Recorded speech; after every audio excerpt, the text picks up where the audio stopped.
This episode is brought to you by Progressive Insurance.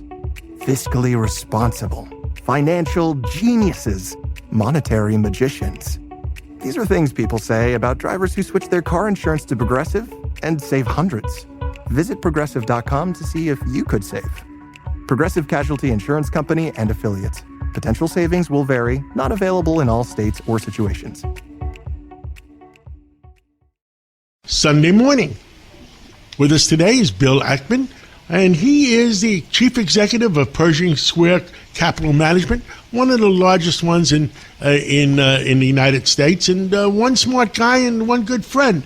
And the first thing that me and Bill are discussing about is making sure we have the right mayor in New York, because we love New York, and we want New York to survive the way me and him grew up. Well, Bill, give us your opinion. Well, I'm concerned is really the honest answer. I'm concerned because the mayor is a very important. The mayor is the CEO of New York City. And the CEO can get a lot done or can not get a lot done or can do great things or can cause harm. And, I think that the mayor is also a very important symbol. And if we elect a Democratic Socialist, and if I encourage everyone to go to the Democratic Socialist website where you can see the agenda. It's not an agenda that's in the best interest of New York City and all of its residents. So that is a big concern. And Bill, I understand he wants to tear down the police department, and we have kids in New York, and I have 2 kids in New York, and what we want is the quality of life in New York. And this Zoram, I mean, there's 70% Democrats in New York City, and the real Democrat, it looks like, is Andrew Cuomo. And he's already been governor for 11 years, and it's not Zoram. How do we convince the Democrats that Andrew Cuomo is the real Democrat? Yeah, look, I think, it's a tough situation, but I'd say the following. Look at socialist countries. If you look at the DSA website, they want to remove sanctions against Cuba, Venezuela, and Iran. Okay, those are the countries they're focused on in the DSA foreign policy.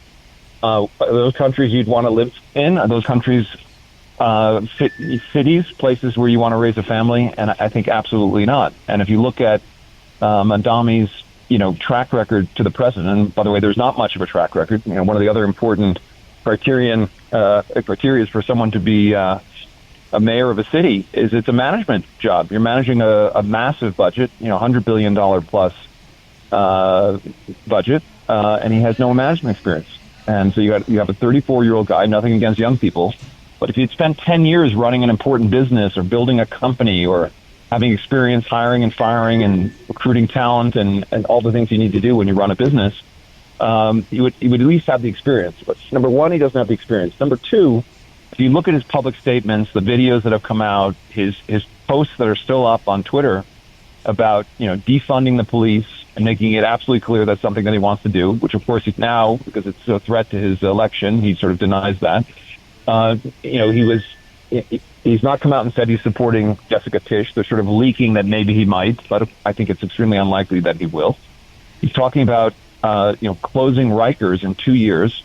I think this whole notion of building smaller prisons in the middle of important neighborhoods in New York City, it's a complete disaster. It's already massively multi-billions of dollars, over budget. But I would say Cuomo is kind of the common sense candidate at this point. He's like, you know what, you're right. Rikers needs a renovation.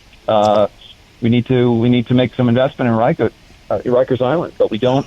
I mean, it's a lot less to make an investment in Ellis Island than to build $8 billion worth of buildings in every borough.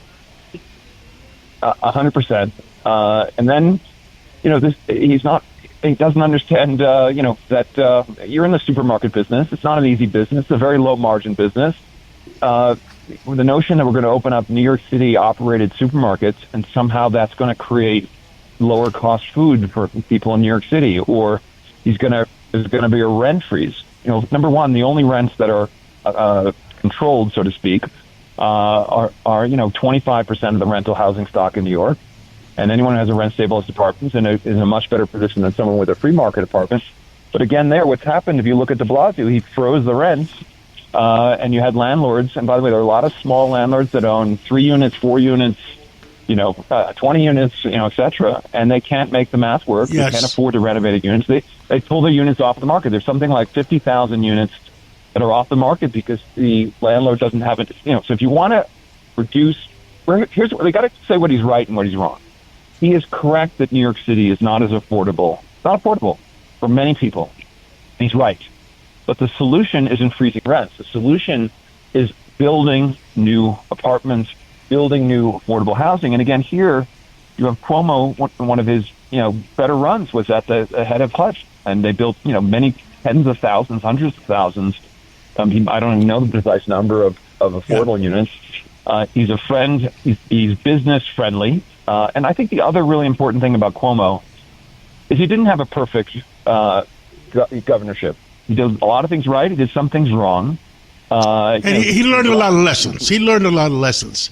Now, when I ran for mayor in 2013, the one thing I was saying, build more affordable apartment buildings, but do it transit-oriented development. Do it around subway stations or bus stations. That way, the people that have the affordable housing are able to get to work, too.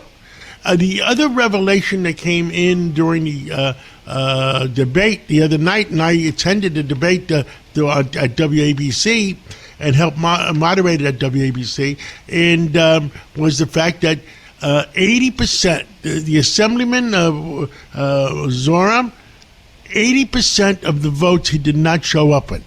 So it has less than no experience.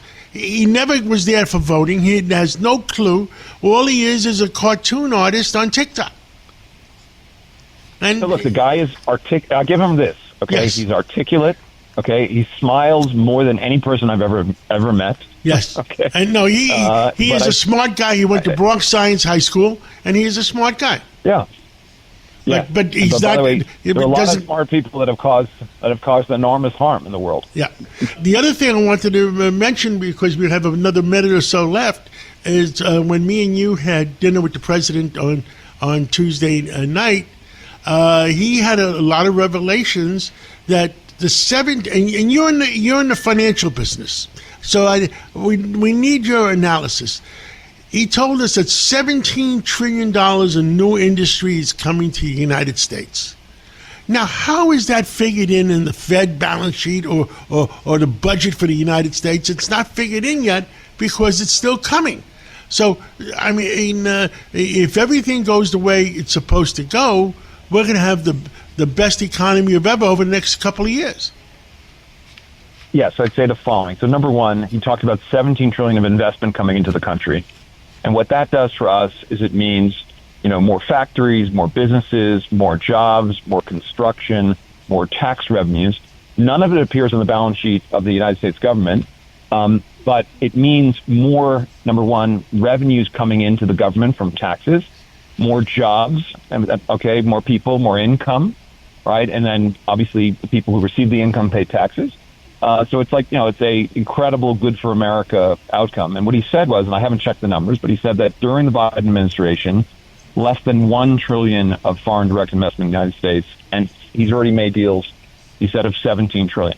And, these are, enormous numbers, and they'll contribute very meaningfully to our economy. But let me give you a couple other reasons for optimism before I get off the phone.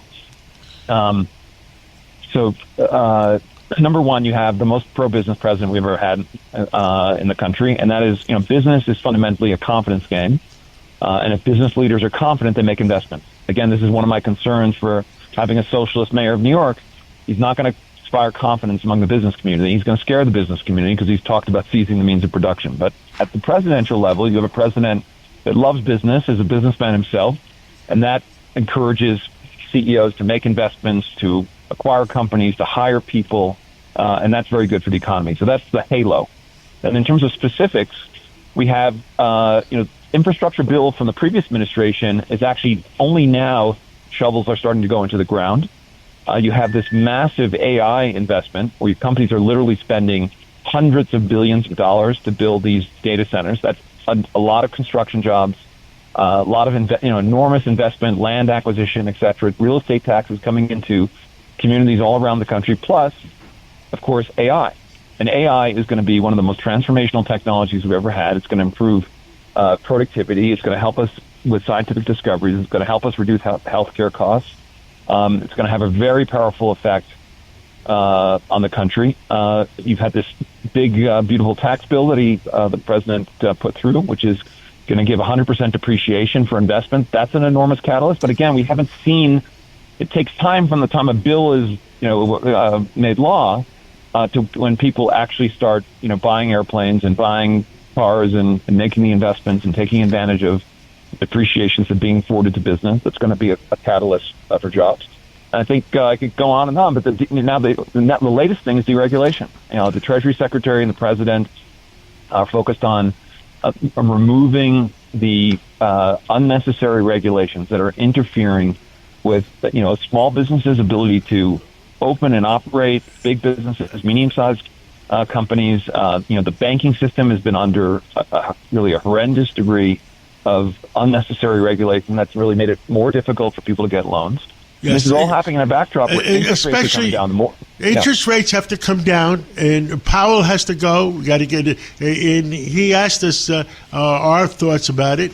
And the other thing is regulations with the EPA and allowing industry to flourish. Yeah, so I'm very bullish about the economy and the tailwinds that we're going into as we approach the second year of the presidency. There's also going to be a peace dividend. I think we're heading toward a real peace in the Middle East. That's going to create a ton of jobs for American companies and revenues that they're going to bring back home. Hopefully, he makes a deal with Putin. That looks like a tougher. And hopefully, he makes a deal with Xi. Yes, and he's got a big summit with Xi, which he seemed optimistic about, at our dinner. So. Yes. I think, if the president can make peace in the Middle East, he can negotiate a deal with anyone. That's my view. Bill Ackman, thank you so much, and I enjoyed having dinner with you and getting to know each other better. And let's keep discussing and delivering the truth to the American people. Thank you so much. Anytime. Thanks for having me.